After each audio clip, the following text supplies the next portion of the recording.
베드로전서 2장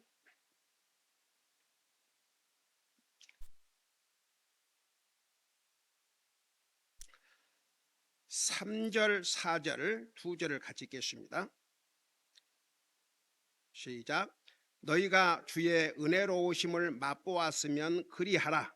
참으로 사람들에게는 거부당하였으나 하나님께는 선정받은 돌, 곧 보배로운 산 돌이신 그분께 나와 너희도 살아있는 돌들로서 영적 집으로 건축하고 예수 그리스도를 통해 하나님께서 받으신 영적 희생물을 드리는 거룩한 제사장이 되었도다. 아멘. 앉으시기 바랍니다.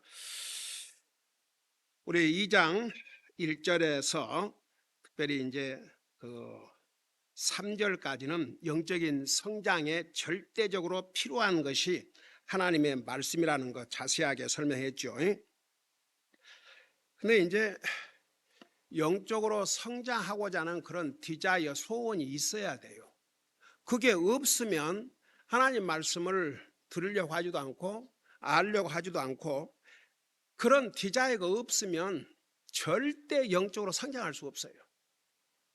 여러분이 음식을 먹지만 정말 막 맛이 당기고 맛있게 먹는 음식과 도저히 밥맛이 없어가지고 정말 먹기 싫은데 할 수 없이 그래도 육신을 지탱해야 되니까 먹는 것과 그 차이가 어떻겠어요? 고통이죠. 자기 육신을 위한 것이라도 먹는 게 그렇게 힘들고 밥맛도 없고 먹는 게 도리어 힘들다면 그거 정말 육신을 가지고 이 땅에 살아날 동안 얼마나 괴롭고 힘든 일이에요. 아무리 믿는 사람이라고 하지만 우리가 구원받고 난 다음에는 구원이 전부가 아니라는 거. 옛날에 인디아나 하몬드에 몇십만 명이 모이는 그런 미국 교회인데 1년에 한 번씩 목회자들이 모여서 이제 펠로십도 하고 목사님들이 돌아가면서 말씀을 전하고 그런 미팅이 있어서 저도 갔었어요. 세계에서 약 8,000명의 목사가 모여서 그때. 와, 참. 근데 그 목사님들이 말씀을 듣는 그 자세, 그 모습,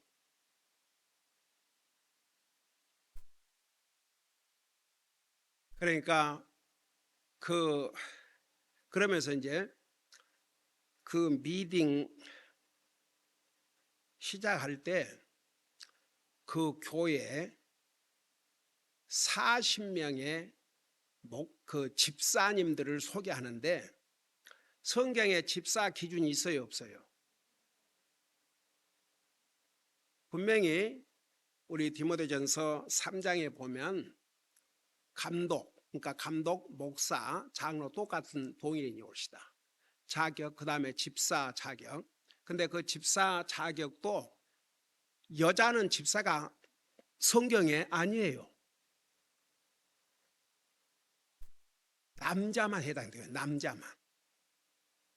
그러니까 우리 칼버드 목사님 교회에서도 그때 보니까 집사가 딱 7명이었어요. 그렇게 큰 교회인데 엄격한 기준, 적어도 집사가 되면 그 가족, 성경에 그랬잖아요. 여러분 잠깐 디모데전서를 봐봐요. 목사만 자격이 필요한 게 아니고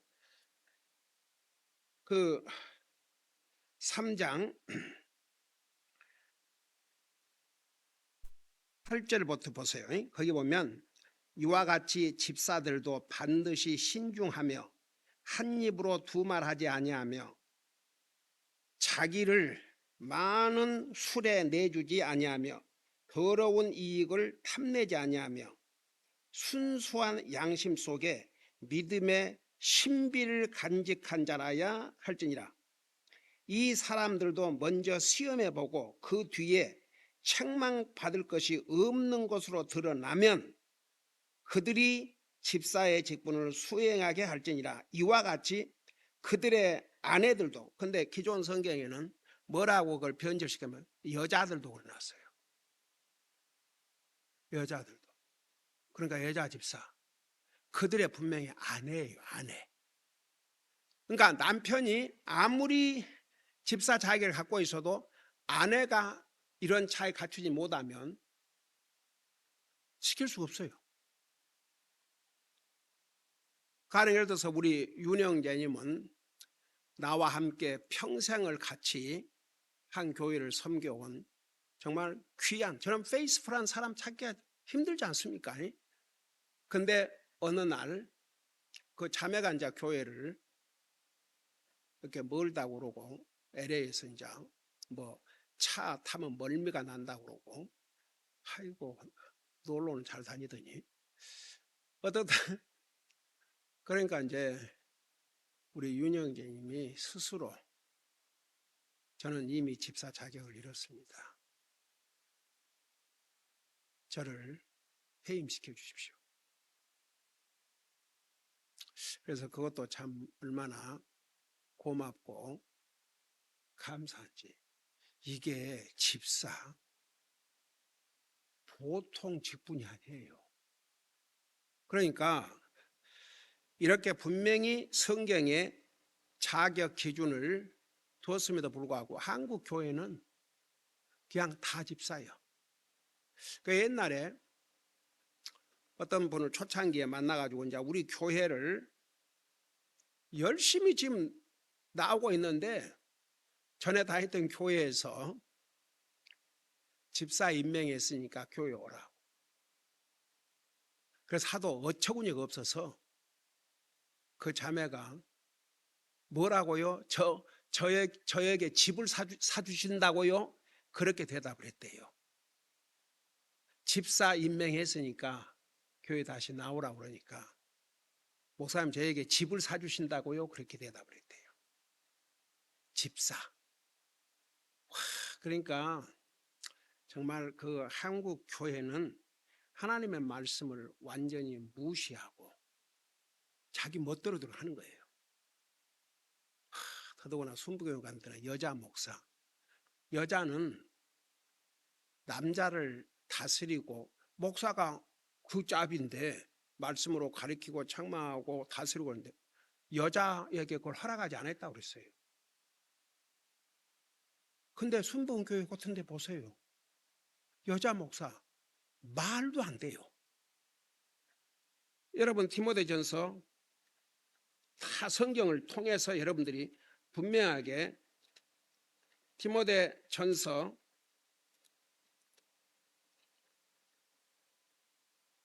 2장 보세요. 2장 12절부터 봐요. 거기 보면 오직 나는 여자가 가르치거나 남자에게 권위를 행사하는 것을 허락하지 아니하고 아니하노니 다만 조용할지니라.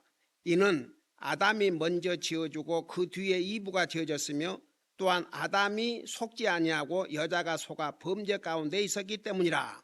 근데 보세요. 리더십, 여자는 남자를 다스리지 못하도록.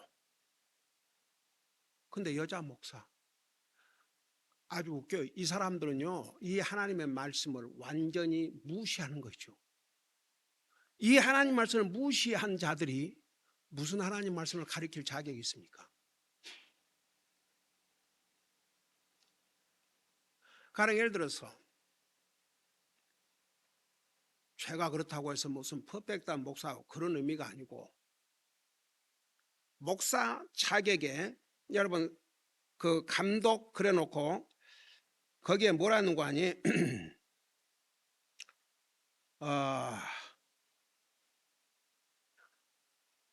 그 4절에 보면 감독 그 직분을, 그러니까 목사, 감독, 장로는 다 동일인이라는 거 설명했죠. 4절에 보면 자기 집을 잘 다스려서, 여기에 자기 집은 특별히 누구로 가르쳤냐? 와이프로 가르쳤어요. 그래, 와이프를 뭐라고 그래요? 집사람 그러죠?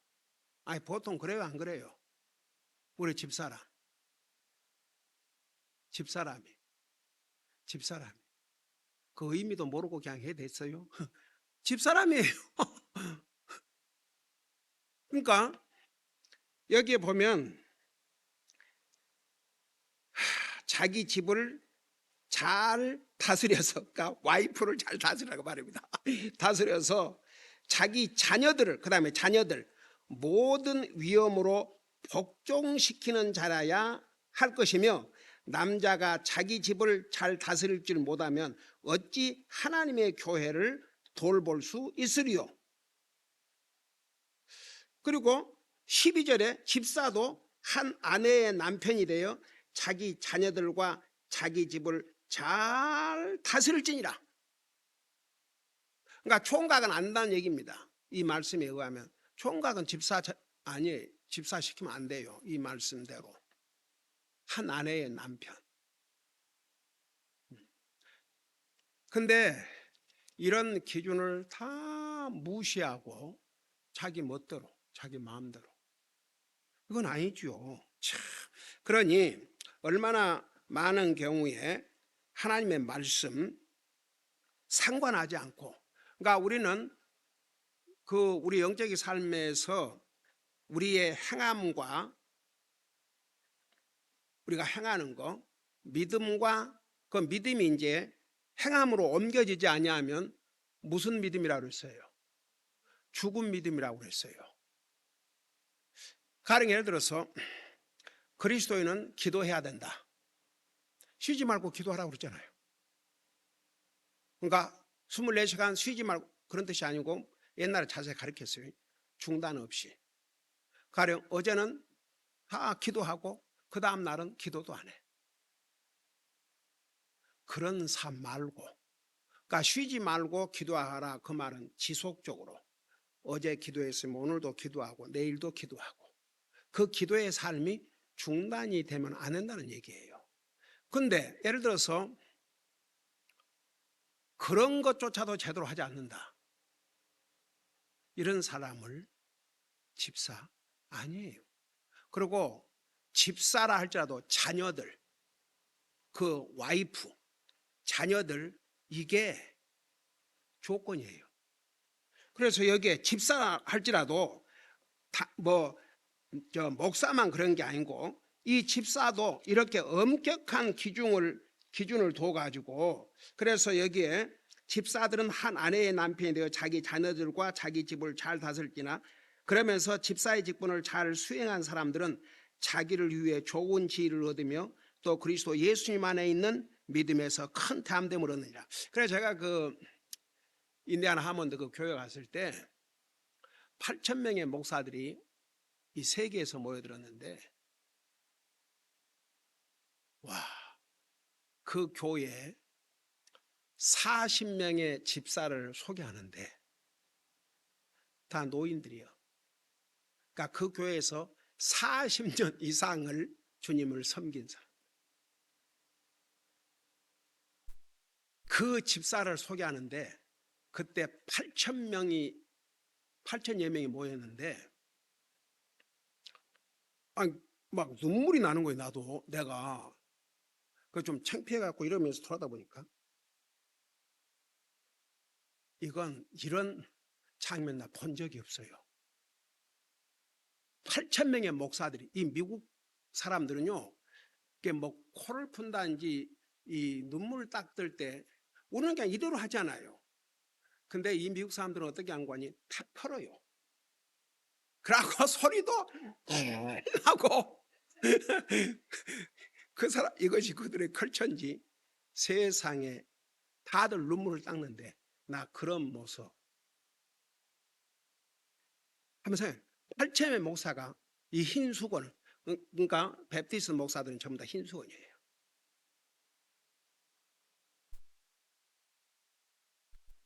내가 만드는 얘기가 아니고 제가 그 모습을 보면서 목사들이 눈물을 흘릴 줄 알고 그 집사들이 주님 섬기는 그 모습에 그렇게 감동이 돼가지고. 그러니까 보세요. 이게 그 오늘날 교회가 완전히 이런 하나님의 말씀 기준을 무시하고 그렇게 해버리니까 그런갑다. 그러니까 하나님 말씀보다도 교회에서 하는 그 트레디션, 그 예수님께서 책망하셨잖아요. 너희들이 하나님의 진리의 말씀보다도 너희 부모들의 전통, 너희 조상들의 전통을 더 중요하게 여기신다. 그러니까 사람들은 하나님 말씀보다도 그런 전통, 그런 걸 더 중요하게 여기고, 근데 우리 그리스도인은 진짜 정말 하나님 말씀, 그러니까 우리 믿음과 행의 기준이 하나님 말씀이에요. 하나님 말씀. 우리의 생각, 우리의 모든 기준이 하나님의 말씀이기 때문에 항상 하나님 말씀에 뭐라고 말씀하고 있는가? 내 생각에 아무리 고상하다 해도 하나님 말씀에 어긋나면 그 내 생각을 고치고 바꿔야죠. 근데 세상에는 그런 사람도 있어요. 자기 생각이 하나님 말씀보다 더 중요해요. 이런 사람들은 진짜 믿음으로 사는 사람이라고 할 수가 없어요. 하나님 말씀을 자기 생각보다 못하게 여기는 사람들은 주님을 자기 생각보다 못하게 여기는 거죠. 진리와 주님과는 분리할 수 없어요. 오늘 안예배 때 우리 하나님께서 참 예배자를 찾고 계신다는데 그 참 예배는 뭐이고 가짜 예배는 뭐인가? 그거 전하려고 그래요. 그래서 참 우리가 정말 구원받은 하나님의 자녀가 된 다음에 우리가 영적으로 더 성장하기를 원하고 더 하나님 말씀을 알기를 원하고 더 하나님 말씀에 내 믿음을 굳게 세우기를 원하는 그 디자이가 없으면 안 돼요. 그거 없으면 성경 안 읽어요. 읽어도 마지못해서 그냥 형식적으로 읽죠. 그거에 없는 사람은 하나님 말씀 안 들어요. 딴 생각이나 하고. 그러니까 참 쎄든 게 사람들이 교회에 가서 1시간 자리 채우는 것으로 자기가 예배를 드렸다고 착각하고 사는 사람들이 얼마나 많은 줄 아세요? 그러고 하나님 말씀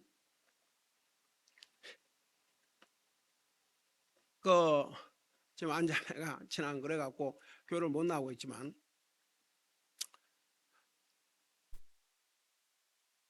그러는 거예요 나한테. 그래서 이제 그래도 남편을 교회를 가게 해보려고 그래서 가까운데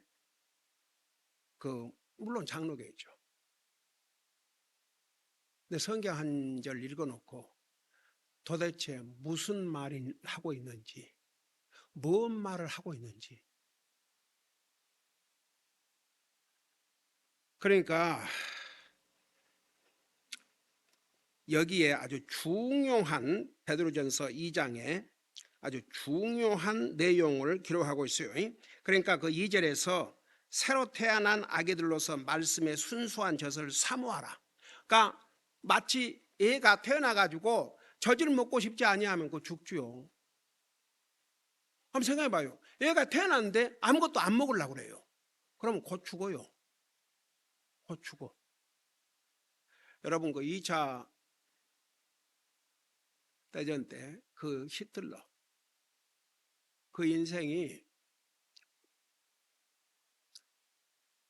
아주 백인 우월주의 사상에다가 희한한 그런 미친 생각을 해가지고 결국 자기도 비참하게 자기가 싸서 죽어서 지옥에서 이제 영원토록 고통을 당하게 되지만 당하고 있고 영원토록 이제 당해놓고 살 뿐인데 그 불쌍한 인생이 어떤 생각을 했냐 그러면 아주 잘생긴 백인 남자, 아주 잘생긴 백인 여자끼리 잠을 자게 만들어요. 그러니까 거기서 이제 애들이 막 태어난 거죠. 그래갖고 얘들은 엄마가 누군지 아빠가 누군지도 몰라요. 그렇게 낳아놓고 애들을 단체로 기르는 거예요. 그렇게 잘 먹이고 좋은 곳으로 먹이는데도 애들이 시들시들하면서 죽어가는 거예요. 왜 그렇게 했어요? 그 부모의 이게 없으니까. 그래서 어린아이가 엄마의 젖을 먹고 모유를 먹여도 모유 먹인다고 어린애를 모유 먹으라고 줘요? 안고 먹이잖아요. 그러니까 그 엄마의 품에서 그 자라는 그게 얼마나 아이들의 생명에 중요한데 이게 없으니까 그렇게 좋은 곳으로 먹이고 그 간호원들이 한 사람씩 붙들고 앉아서 해도 결국은 얘들이 죽어가는 거예요. 히틀러가 저지른 저 악행은 우리 주님께서 요한계시록 21장에서 그랬죠. 행한 대로 심판하셔요. 우리 주님이 20장에 지상 재림 하시잖아요. 지상 재림 하셔가지고 20장 마지막 부분에 이제 심판하시는데 바다가 무덤이 죽은 자를 내놓고 바다에 빠져 죽은 사람 다 내놓고 그들이 두 가지 책이 있다고 그러지 않았어요? 행위의 책, 생명의 책. 그래서 누구든지 생명의 책에 기록되지 않은 사람들은 행위. 우리는 진짜 그걸 생각하면 우리는 입이 100개가 있어도 우리가 주님을 영접하고 구원받은 그 순간에 그때까지 한번 우리가 범한 심지어 우리의 말까지 마태복음에 보면은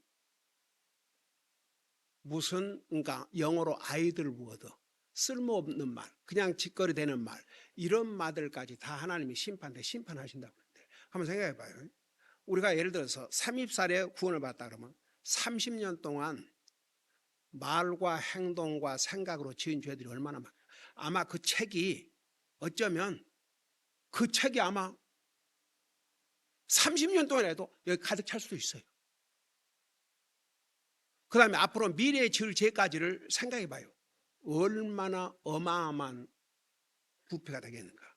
그런데 우리가 주님을 영접한 그 순간에 우리의 죄를 용서해 주시되 과거와 현재와 미래에 지을 죄까지를 주님은 다 용서해 주세요. 우리가 무슨 죄를 지을 줄도 아셔요. 옛날에 그게 하나님 말씀 진리예요.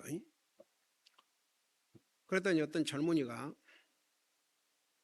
그 메시지를 듣고 나서 성경 공부 시간에 제가 얘기했던 것 같아요. 그러면 목사님, 그러면 이제 구원 받았으니까 뭐 별짓을 다 해도 자기가 어떤 죄를 다 지어도 주님이 다 용서해 주셨으니까 뭐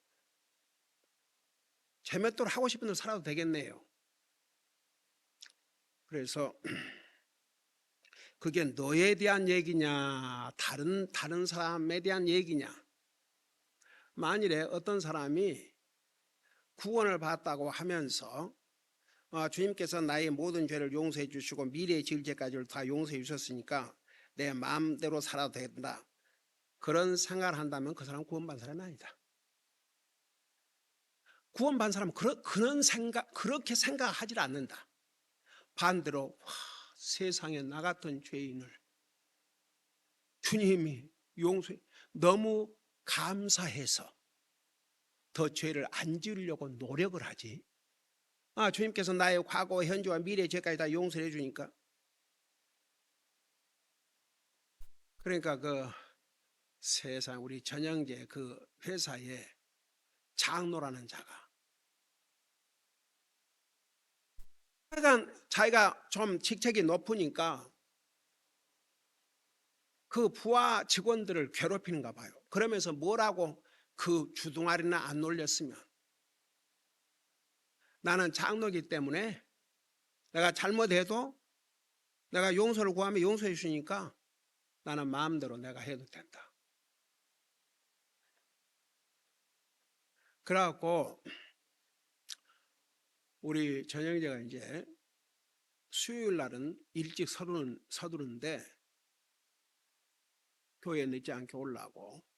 그러니까 다른 때는 좀 느릴 수도 있고 그러지만, 근데 혹시 그 인생 때문에 저 인제가 크리스찬이고 나는 수요일 날 그래서 일찍 가야 된다, 교회 가야 된다, 그렇게 말을 하면 도리어 니나 저 차누란 자가 저러는데 뭐 니나 그렇게 볼까 봐서 그런 말 안 하고 그냥 조용히 수요일 날 이제 다른 때보다 일찍 나오는데, 아는 사람들은 안돼요. 그러니까 와, 그게 뭐예요?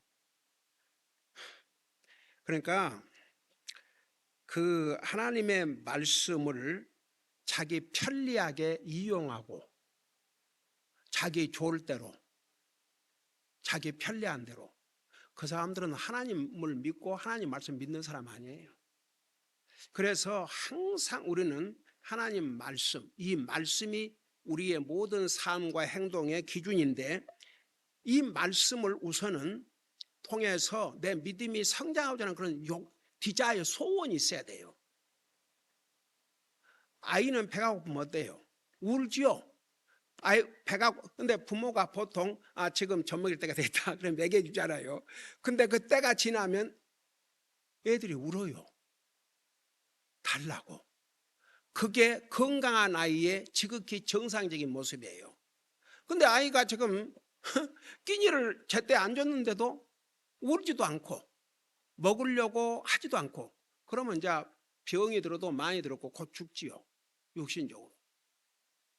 아이들은 선악을 구별할 나이 전에 죽으면 하늘나라 가니까 영적으로는 복이지만 육신적으로는 이제 죽는 거죠.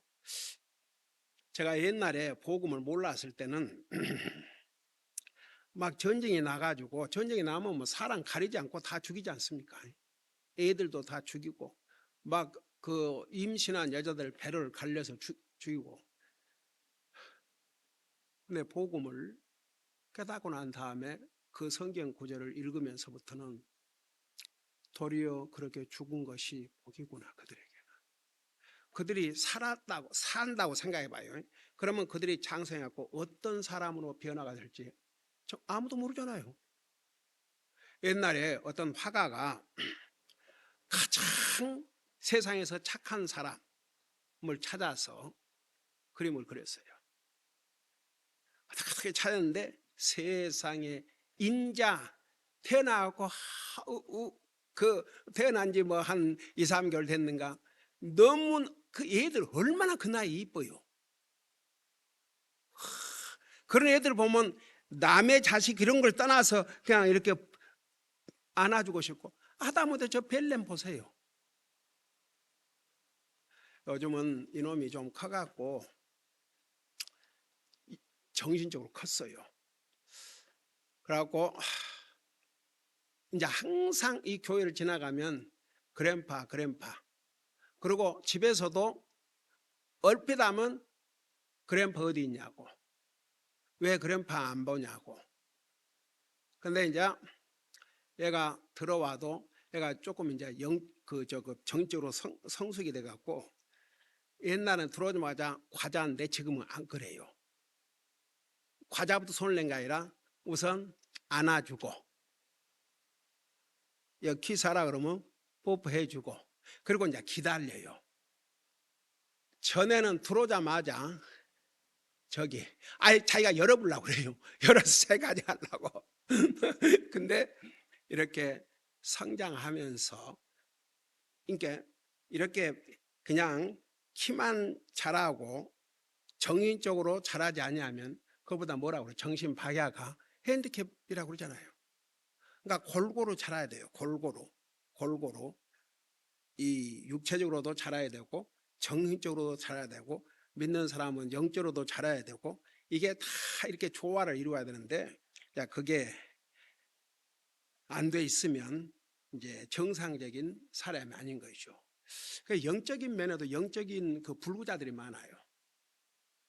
예수를 믿고 구원을 받았는데 불구야. 아무것도 못해, 아무것도 안 해. 영적으로 불구예요. 주님을 섬기도 않고 제대로 주님께 드리지도 않고 이제 가장 중요한 주님을 제대로 예배하지도 않고 그 사람이 구원을 받다 해도 그건 영적인 불구자예요.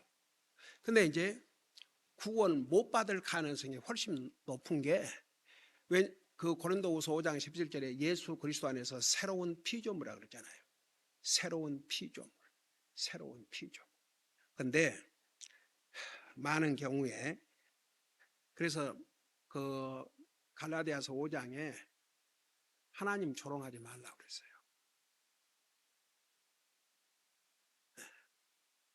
사람이 무엇으로 심든지 그대로 거둔다고. 그러니까 많은 사람들이 교회를 나간다고 하지만 하나의 외적으로 나도 교회 갔다. 텅 비었어요. 아무것도 없어요. 그러니 이 사람들이 다 진짜 구원받고 하나 간다면 주님의 십자가의 죽음이 뭡니까? 여러분, 구원이 우리에게는 값없이 주신 선물이지만 그 값이 얼마나 비싼 대가를 치른 줄 아세요? 하나님이신 예수님이 사람의 몸으로 이 땅으로 자기 생명을 주셨어요. 절대 싼 게 아니에요. 가장 비싼 게. 오죽하면 주님이 너희가 온 세상을 얻고도 내 영혼을 잃으면 그게 무슨 유익이 있겠냐고 그랬어요. 여러분, 온 세상 한번 보십시다. 온 세상에 있는 돈을 다 합하고 온 세상에 있는 금덩어리 다 합하고 온 세상에 있는 은 다 합하고 온 세상에 있는 그 값진 이런 그 것들을 다 합하면 그게 얼마예요? 우선 앨런 머스크가 세계에서 제일 부자라 하지만 비교도 할 수 없죠. 우리 영혼의 값이 그래요. 구원의 값이 그래요. 한번 생각해봐요. 이 세상에 무엇으로 하나님의 하나님이신 예수님이 사람의 모습으로 이 땅에 오셔서 자기 삶을 주는데 무엇으로 그 값을 대신하겠어요? 그러니까 참 나와 여러분이 구원받고 하나님의 자녀가 됐다는 게 얼마나 큰 복이고, 그래서 우리가 이제 구원 받은 다음에는 그래서 구원은 시작일 뿐이다. 영적으로 성장을 해야 돼요. 영적으로 성장해야 건강해지고 강해지고 그래야 정상적인 영적인 삶을 살아요. 그러니까 여러분들이 보실 때 우리 교회에 나온 모든 사람들이 다 영적으로 이렇게 제대로 세워져 갖고 강해 가지고 막 주님을 그걸 안 그러지 않습니까? 여러분들도 그 정도는 다 판단할 수 있어요. 근데 보세요. 이제 영적으로 성장하기 위해서는 우선 사모하는 마음, 우리 영적인 양식인 하나님의 말씀을 어린아이가 젖을 사모하듯이 그런 마음이 있어야 그냥 맛있게 받아 먹고 그리고 무럭무럭 성장하게 되는 거죠. 영적으로. 여러분, 영적으로 강한 사람은요 세상도 이길 수 없어요. 세상을 이기는 게 뭐라고 그랬어요? 믿음이라고 그랬죠. 이 세상 얼마나 무서운 세상입니까? 이 세상을 이기는 게 믿음이라고 그랬어요. 그러니까 지금 모슬람과 공산과 이런 데서 목숨을 걸고 주님을 섬기는 그들은 세상이 감당할 수 없어요. 그 정도 믿음이 강하기 때문에 그 무엇으로도 그 믿음을 포기하게 할 수 없어요. 그래서 여러분 우리가 볼 때 저 사람들은 순교를 당한 그 상황에 들어가면요 믿음의 사람은 담대해져 버려요. 누가 그 담대함을 주신 줄 아세요? 우리 주님께서 담대함을 주셔요. 그러니까 기꺼이 목숨을 내놓을 수 있도록 성령님께서 도와주시죠.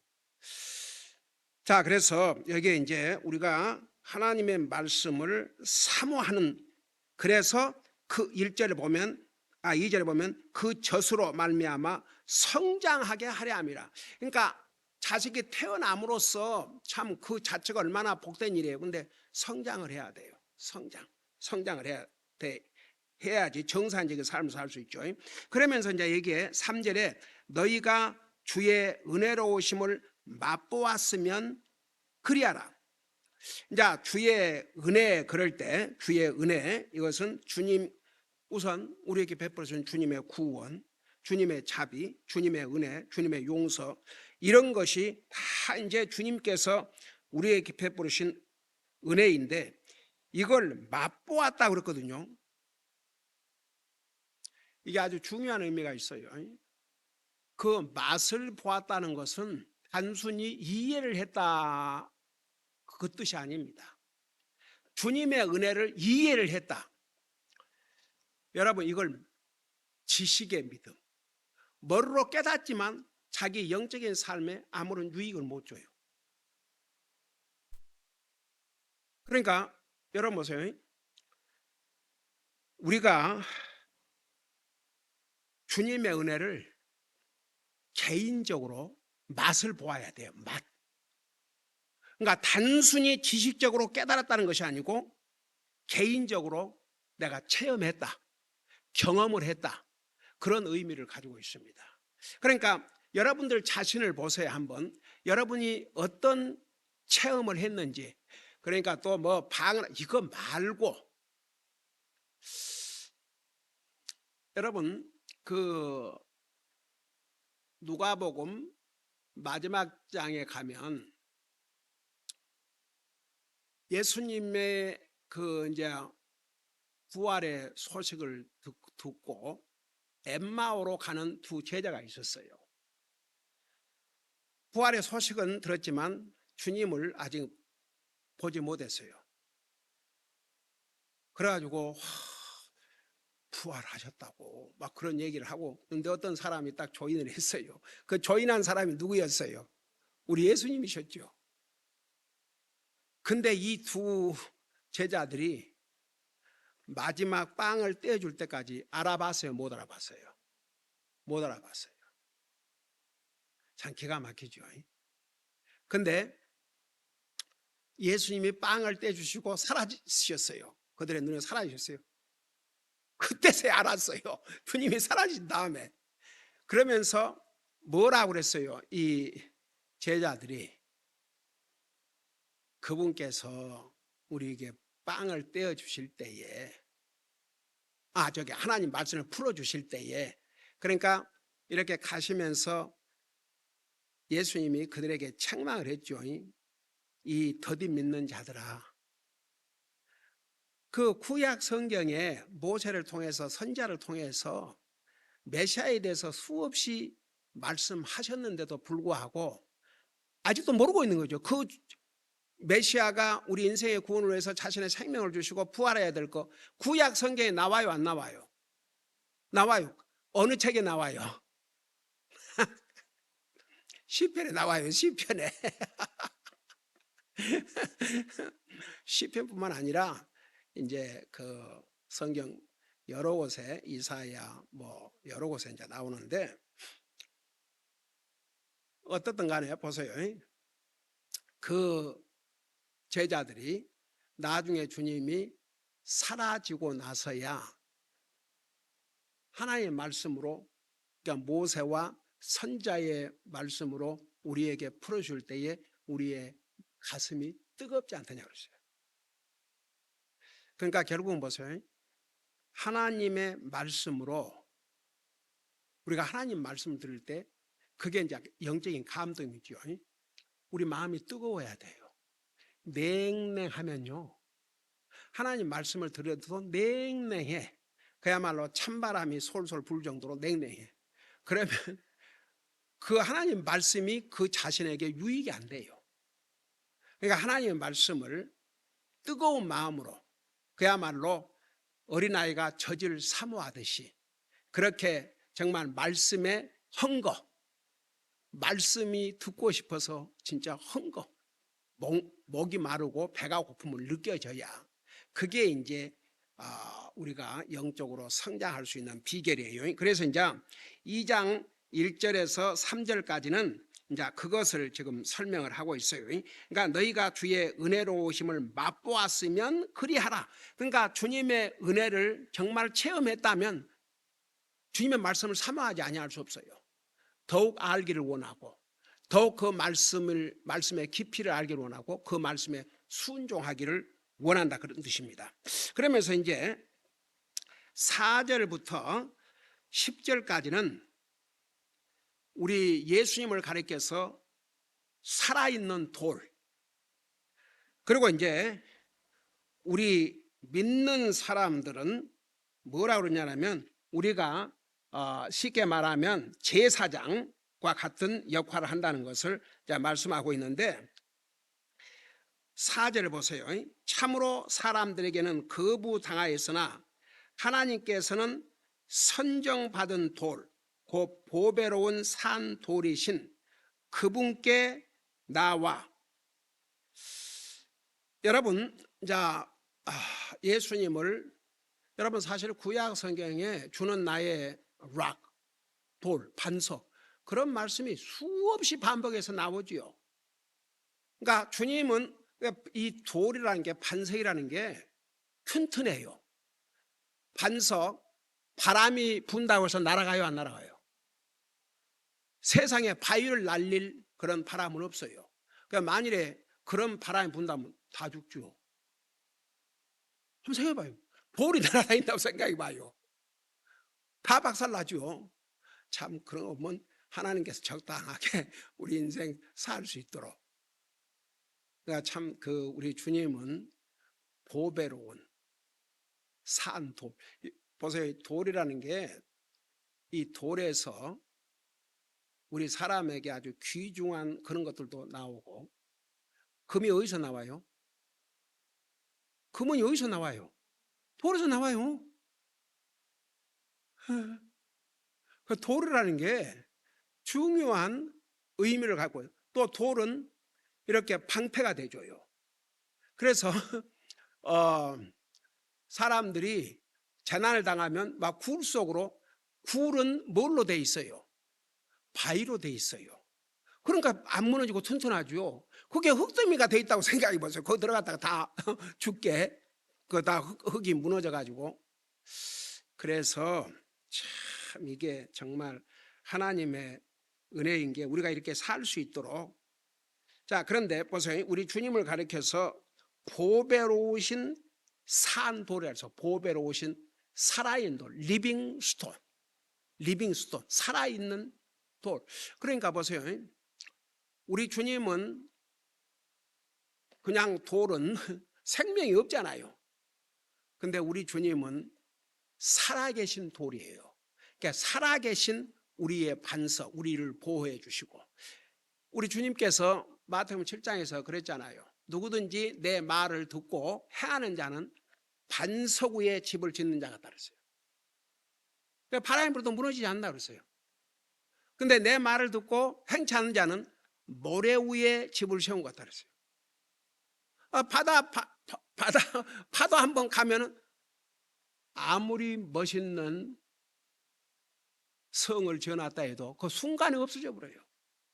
그러니까 이제 그걸 믿음으로 이렇게 비교한다면 이 세상에는 그 모래 위에 집을 세운 사람들이 참 많아요. 그 사람들은 구원에 이르는 믿음이라고 볼 수 없죠. 그러니까 이제 성경에서 말하는 믿음은 반석 위에, 우리 주님 위에, 그런 뜻이에요. 우리 주님 위에, 주님을 살아계신 돌, 보배로운 돌.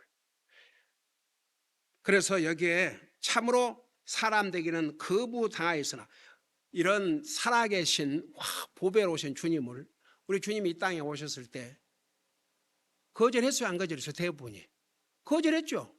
지금도 어때요? 지금도 거절하는 사람이 더 많죠. 지금 온 세계 인구가 80억이라고 그런가? 80억? 그 중에 크리스천들은 소수라니까요. 참 슬픈 일이죠. 제가 우리 스티브 랄슨 성사님 다녀간 다음에 더 열심히 기도하는 이유가, 저도 중국을 2번이나 들렸지만 너무너무 불쌍해요. 너무너무 불쌍해. 세상에 그 체제, 북한도 마찬가지지만 저 어마어마한 인구가 주님의 복음도 못 듣고 물론 하나님께서 복을 못 듣는 사람도 자연 만물을 통해서 양심을 통해서 하나님 알려주셨기 때문에 핑계할 수 없다고 하셨으니까 복음을 못 들은 사람도 보세요. 사람이 급하면 누구 찾아요? 하나님 찾아요. 중국도 마찬가지예요.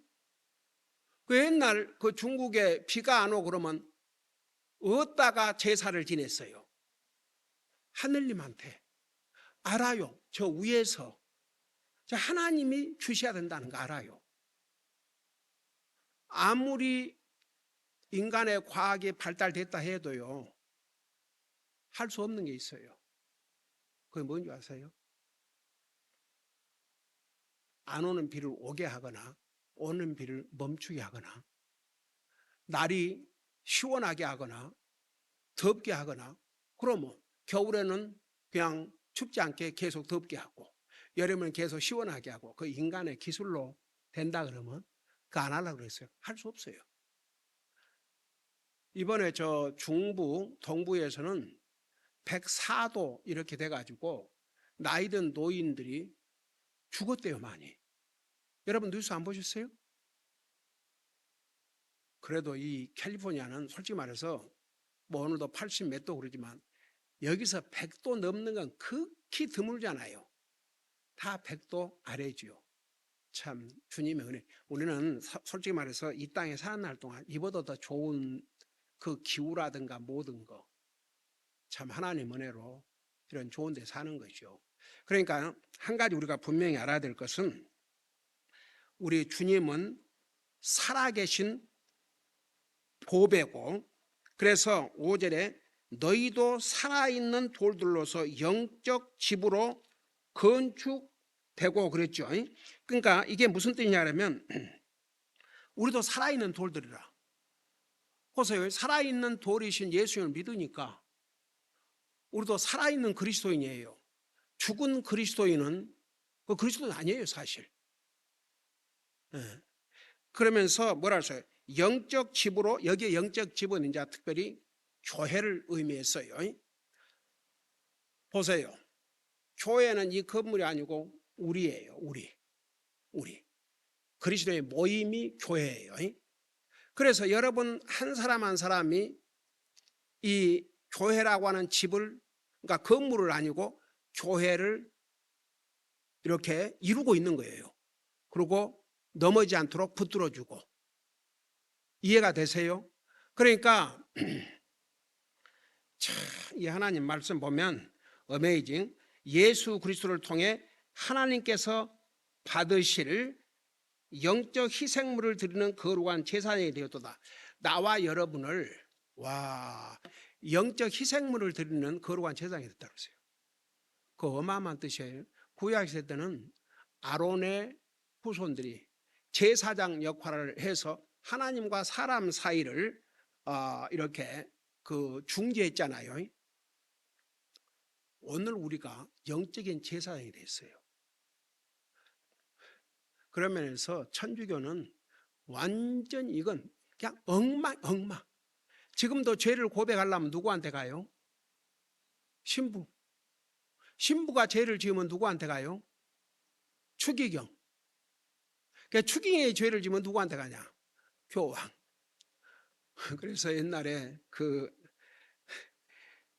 천주교를 대표하는 변호사와 크리스찬을 대표하는 목사가 저 롱비치에 있는 그 우리 같은 노선의 교회에서 그 토론이 있었는데, 나중에 결론의 질문이 교황이 사람인 걸 믿느냐. 여러분 천주교에서는 교황 그 무엇을, 교황은 죄를 범할 수 없다, 잘못을 범할 수 없다는 논리가 있어요. 그들의 교리가 있어요. 그런데 불구하고 이 크리스찬을 대표하는 이제 목사님이 교황 사람이냐 아니냐, 그러니 사람 아니라고 할 수 없잖아요. 사람 맞다. 그럼 성경에 의인은 없나니 하나도 없다 그랬죠. 예수님을 떠나서는. 그도 죄를 범하는 걸 믿느냐? 그 대답을 그 안 하면 이제 문제죠. 그거 맞다. 그러면 교황이 죄를 보면 누구한테 가서 용서를 비냐? 하나님 앞에. 그러면 그 교황만 죄 용서를 받지 주기경이나 신부나 일반 신도는 죄 용서를 받을 수 없죠. 우리 주님이 우리 인생의 구속 사업을 하신 다음에는 직접 주님 앞에 가도록 직접. 그러니까 우리가 그런 면에서 제사장 역할을 하게 되는 거죠. 기도하십시다. 우리 아버지 하나님, 우리를 구원하시고 이렇게 하나님의 말씀으로 우리를 먹이시고 세워주셔서 감사합니다. 계속 우리에게 주님의 말씀을 알고자 하는 디자인, 영적으로 성장하고자 하는 그런 소원을 주셔서 계속 하나님의 말씀으로 우리의 믿음을 굳건히 세워나가게 하여 주시옵소서. 감사합니다. 사랑합니다. 예수님 이름으로 감사 기도드리옵나이다.